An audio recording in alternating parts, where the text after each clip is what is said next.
স্বামী বলো নসিমন। এতদিন পরে যখন এসেছো আমার হাতে মিষ্টি পান না খেয়ে চলে যাবে? এ কি হয়? তোমার হাতের মিষ্টি পান না খেয়ে আমি কি যেতে পারি? সত্যি যাবি না তো? না। ঠিক আছে।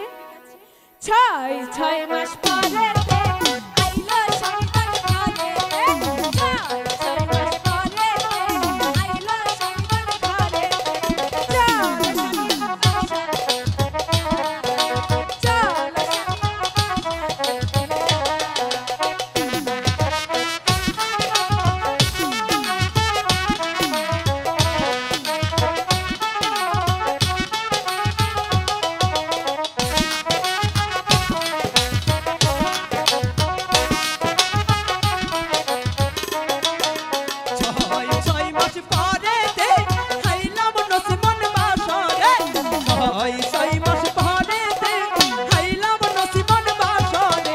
চল